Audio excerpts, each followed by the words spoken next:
Good morning friends. इस session में हम बात करेंगे एसएससी सीजीएल के नोटिफिकेशन को लेकर के। जो 29 दिसंबर को नोटिफिकेशन आया है उसमें जो सिलेबस निर्धारित किया गया है एसएससी की तरफ से, तो उसको आप किस तरीके से कवर करेंगे। इससे पहले मैं आपको बता दूं कि मेरा नाम सोहन है और मैं केडी कैंपस की फैकल्टी रह चुका हूं और अन्य इंस्टीट्यूट्स में भी मैंने पढ़ाया, प्रूडेंस में, पायनियर्स में और बहुत सारे इंस्टीट्यूट्स में दिल्ली में। तो करीब मोर देन 20 इंस्टीट्यूट्स में मैं पढ़ा चुका हूं। करंट अफेयर और इकोनॉमिक्स मेरा जो सब्जेक्ट्स रहता है इसमें, और इसमें जैसा नोटिफिकेशंस में आपने सिलेबस चेक किया होगा तो सिलेबस के अंदर मैक्सिमम पोर्शंस कवर कर रहा है स्टैटिस्टिक्स, फाइनेंस, जनरल स्टडीज और इकोनॉमिक्स। इंडियन इकोनॉमिक्स है भले ही वो या फिर इंटरनेशनल। तो इसमें हम कैसे कवर करेंगे इस सिलेबस को, तो उस पर हमारा मेन फोकस रहेगा जीएस के पोर्शन पर। और इसके अलावा भी इसमें मैथ्स है, इसमें आपका इंग्लिश कॉम्प्रीहेंशन है। इंग्लिश कॉम्प्रीहेंशन को भी आप किस तरीके से इजीली आप सोल्व कर सकते हैं वो भी हम थोड़ा सा फोकस करेंगे इसमें। तो मैं आपको बता दूं कि टायर, आपने नोटिफिकेशन पढ़ा होगा तो डेफिनेटली आपको आइडिया हो भी गया होगा कि टायर फर्स्ट, टायर 2, फिर एक डिस्क्रिप्टिव पेपर होगा और फिर फाइनल अगर जरूरत पड़ती है तो कंप्यूटर एफिशिएंसी जो है टेस्ट होगा कंप्यूटर बेस्ड, जिसमें आपका टाइपिंग स्पीड्स वगैरह चेक की जाती है और फिर जाकर के जो है फाइनल कट ऑफ आपका निर्धारित होगा। तो टायर फर्स्ट में 4 सेक्शन में डिवाइड है। फर्स्ट सेक्शन आपका मैथ, फिर आपका इंग्लिश, फिर आपका जनरल स्टडीज और फिर एक जो है रीजनिंग का 25 जो है क्वेश्चंस होंगे। तो मतलब टोटल 100 क्वेश्चन में से आपको 25 क्वेश्चंस ईच सेक्शन से मिलेंगे और 50 मार्क्स हर सेक्शंस को अलॉटेड है। मतलब एक क्वेश्चन रहेगा 2 मार्क्स का। ये तो बहुत सिंपल है, सबको पता भी होगा। अब टायर फर्स्ट में जो जनरल स्टडीज का पोर्शन है उसमें सभी कवर करता है। ये हिस्ट्री भी है, इसमें आपका पॉलिटी भी है, इसमें इकोनॉमिक्स भी है, इसमें जनरल साइंस भी है। बट जो टायर 2 है, टायर सेकंड में जैसे आप पहुंचेंगे तो टायर सेकंड के अंदर 4 सेक्शंस में डिवाइडेड है। अगेन मैथ होगा और फिर आपका इंग्लिश कॉम्प्रीहेंशन है और फिर आपका जनरल स्टडीज का पोर्शन नहीं है इसमें, बल्कि उसकी जगह स्टैटिस्टिक्स है और स्टैटिस्टिक्स के साथ इकोनॉमिक्स और फाइनेंस है, फाइनेंस एंड इकोनॉमिक्स, और थोड़ा गवर्नेंस का पोर्शन इसमें डाला गया है। तो आपको किस तरीके से इसको प्रिपेयर करना है उस पर हम चर्चा करेंगे।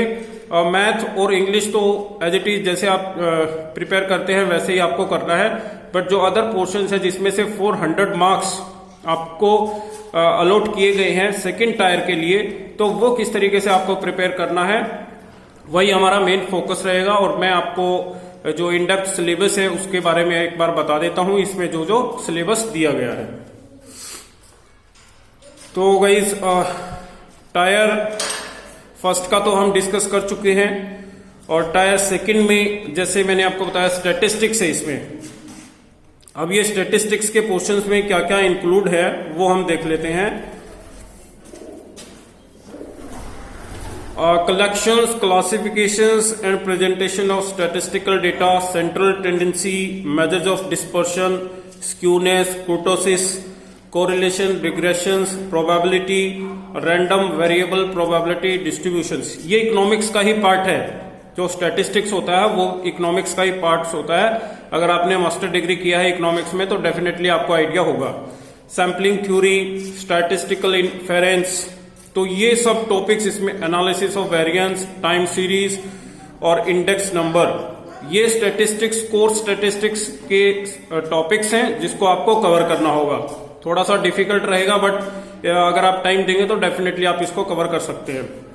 इसमें दूसरा पोर्शन है फाइनेंस एंड इकोनॉमिक्स का, जिसके अंदर फाइनेंशियल अकाउंटिंग है मेन टॉपिक और फिर उसके सब टॉपिक्स है nature and scope, limitation of financial accounting, basics concepts, conventions, basic concepts of accounting, accounting के जो बेसिक कॉन्सेप्ट्स हैं वो क्या होते हैं, इकोनॉमिक्स और गवर्नेंस, इसका ही पार्ट बी है। पार्ट ए और पार्ट बी में डिवाइड किया गया है इसको, फाइनेंस और इकोनॉमिक्स को। पार्ट ए में 80 मार्क्स और पार्ट बी में 120 मार्क्स। तो ये पार्ट जो बी है उसमें 120 मार्क्स के लिए आपको टॉपिक दिए गए हैं controller and auditor general of India, finance commissions का रोल क्या है, फंक्शंस क्या है, कॉन्सेप्ट्स क्या है इकोनॉमिक्स के, introductions to microeconomics, theory of demand and supply, जो बहुत ही फेमस टॉपिक रहता है इवन जनरल स्टडीज के सेक्शंस में भी।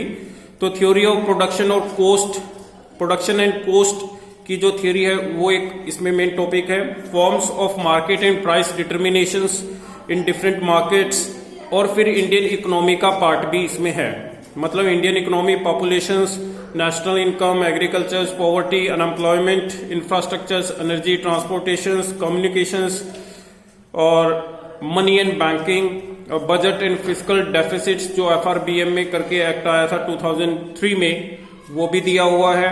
Role of information technology in governance.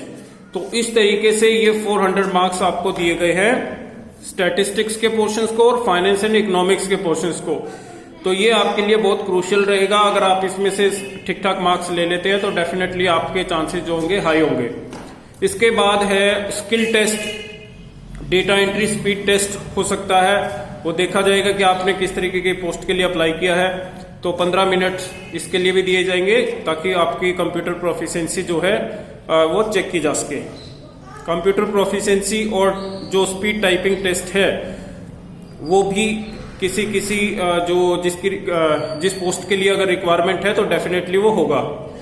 Admissions to the examinations, तो ये था गाइस इसमें, ठीक है। और मैं आपको बता दूं कि इकोनॉमिक्स और फाइनेंस और जो स्टैटिस्टिक्स का पोर्शंस है that is our domain area. So we will be covering this whole topics, जितने भी ये हमारे टॉपिक्स है इसमें one by one. If you want to join us you can join with the number 9873456635। This is my number, WhatsApp number. Already एक इस पर GS का ग्रुप भी चल रहा है, तो आप लोग भी उसको ज्वाइन कर सकते हैं। इस नंबर पर मुझे मैसेज कीजिए, आपको इस ग्रुप में ऐड कर दिया जाएगा। और फिर फाइनल जो ये आपका टॉपिक्स हैं, जितने टॉपिक्स आपको कवर करने हैं एसएससी सीजीएल के लिए, ये सारे टॉपिक हम कवर करने की कोशिश करेंगे वन बाय वन। और ये आपका फ्री ऑफ कॉस्ट रहेगा, इसके लिए कोई चार्ज नहीं है। आप डेफिनेटली मतलब रेगुलर फॉर्म में इसको रीड कर सकते हैं। और अगर आपका कोई भी प्रॉब्लम और डाउट आती है तो आप हमारे पास मैसेज कर सकते हैं, कमेंट बॉक्स में अपना मैसेज छोड़ सकते हैं, या फिर डायरेक्ट आप कम्युनिकेशन भी कर सकते हैं। और बुक्स अगर आप रीड करना चाहते हैं तो मैं आपको बता दूं, माइक्रो और मैक्रो का जो एनसीईआरटी है वो आप थोड़ा फॉलो कर लीजिए। उसके बाद आपके बेसिक्स कवर हो जाएंगे और थोड़ा प्रीवियस ईयर पेपर्स जो है उनको आप रीड करें। और साथ में इसका कॉपी जरूर रखें, जो नोटिफिकेशन में आपका सिलेबस मेंशन है उसकी एक कॉपी निकलवा लें और वो अपने बेंच पर रखें। और उसको पूरा का पूरा जो कंप्लीट सिलेबस है उसको आप गो थ्रू करें 10 बार 20 बार जितना भी हो सके, ताकि टिप्स पर रहे, आपको पता रहे कि आपको क्या क्या रीड करना है और कितना कवर हो चुका है। तो और इसके रिगार्डिंग अगर नोट्स की आपको जरूरत पड़ती है तो हम नोट्स भी आपको प्रोवाइड करेंगे। और नोट्स ऑलरेडी हम बना चुके हैं हिंदी मीडियम और इंग्लिश मीडियम दोनों ही स्टूडेंट्स के लिए, तो वो आपको मिल जाएंगे, पीडीएफ मिल जाएंगे आपको। और अन्य जो सब्जेक्ट्स हैं हिस्ट्री, पॉलिटी या फिर ज्योग्राफी या जनरल साइंस, उनकी भी पीडीएफ आपको प्रोवाइड कर दी जाएंगे। We have more than 1000 PDF related to these topics. और जो हमारा पोर्शन है, मेन पोर्शन जीएस का, उसको हम कवर करेंगे लेक्चर्स टू लेक्चर्स, और आपके जितने भी डाउट्स हैं उसको सॉल्व करने की कोशिश करेंगे। Thank you so much for watching this video and have a nice day.